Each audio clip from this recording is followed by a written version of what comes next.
great spot. We've got the entire third floor. We've got a private bar, everything's set up. You still have to pay for your own drinks. It's going to be next Thursday at Soul Lodge from 7 to 9 o'clock. So we're going to be sending out a bunch of emails.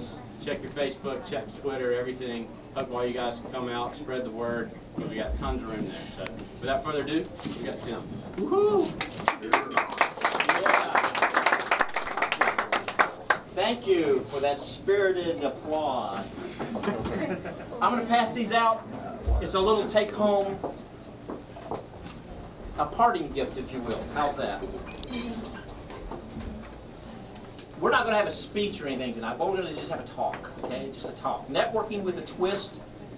And as you heard, Elon, right now, across the country, as we're together, all across the country, it's 16 other chapters.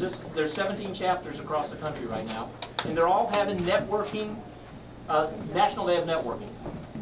Most of you know what networking is about. So I'm not going to go into whether you should bring your business card or how you should introduce yourself or all that kind of stuff, or whether your name tag should stay on your coat when you walk around, those things. But I am going to talk a little bit about just some things to think about and how you maybe should think a little differently about your network.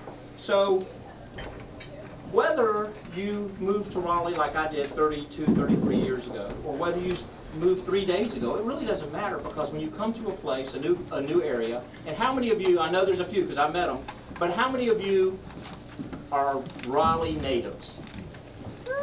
Okay, that's 5 out of the whole group. Most people that are in Raleigh and Cary and the Triangle certainly moved here from somewhere else.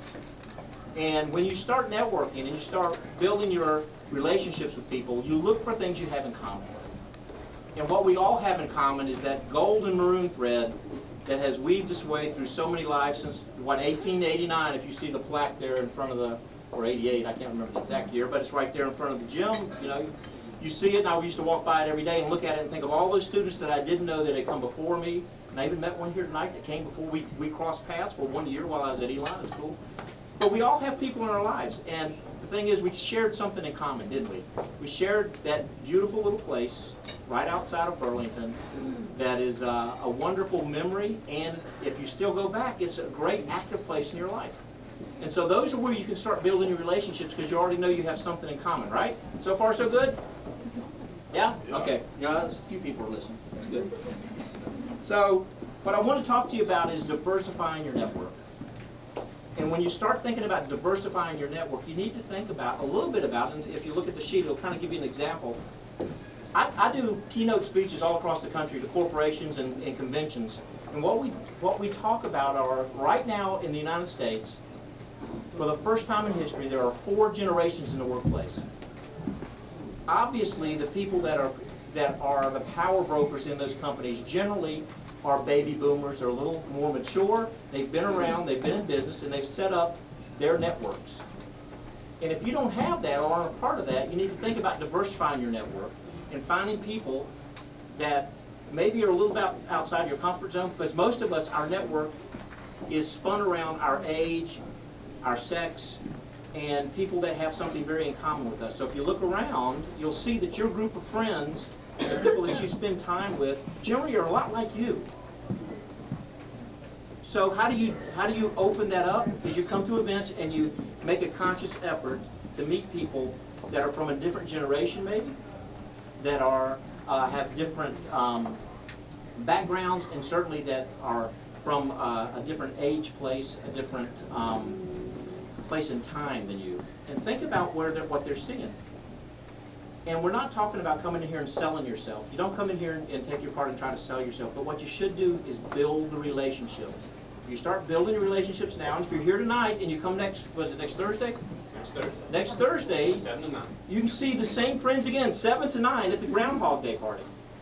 And we've been doing that for years now, and then in April we'll have the Kentucky Derby party out at the Angus Barn. Those are things you can come to, and you're going to find people that you know there. And that's how you build your relationships. That's what's important. And there's one other area I want to touch on before we leave, is that understanding that we've all got friends that we went to school with, maybe our roommates, maybe people on our hall that we spent time with, whether they're in a sorority or fraternity with us, that don't live in this area. maybe there are those people that are in Houston or Seattle or Philadelphia, wherever those other chapters are. And that's where it's so interesting today. We have the opportunity, and we're in a great age, that you can still share what's going on here through Facebook and Twitter, and you can talk about it. You can send, you know, your message right here off of your smartphone and tell them that you're here and what's going on. See if they're going to their events in their areas. It's important for you to share, because now you're still holding on to those relationships. The worst thing that can happen, in my generation, certainly what happened is when we got out of school, there were people, the last time I saw them or communicated with them was on the day we graduated. And we walked away from, you know, our graduation, got in the car, and I never saw them again. But what's really interesting is in the last 3 or 4 years, they've come back around because those people have shown back up and asked to be a friend on Facebook, or they found me through other methods like LinkedIn and things like that. So hold on to those. They're important, and they can be where your next opportunity comes from.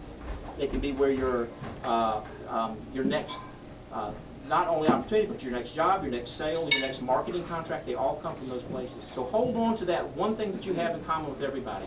The gold maroon thread that's weaved all through us. Each one of us has it going through us, and it weaves all the way across this country. So certainly, you know that you're proud to be an Elon grad, right? Yeah? Because you wouldn't be here if you weren't, right? Yeah? So I would say to you is find somebody in this crowd that you don't know, spend some time learning about them and build a relationship up, and maybe have a cup of coffee with them in the next 14 or 16 days. Sit down with them and learn something about them and expand and diversify your network. Any questions? Doesn't this feel kind of almost like a fraternity or sorority party? Isn't it great down here? It's getting hot down here. I'm going to turn up the music in a minute, right? Yeah? Okay, if you want to talk to me, I'll be around. But if not, have a good time tonight. Thank you. And I'll see you next Thursday. Cool. Thank you.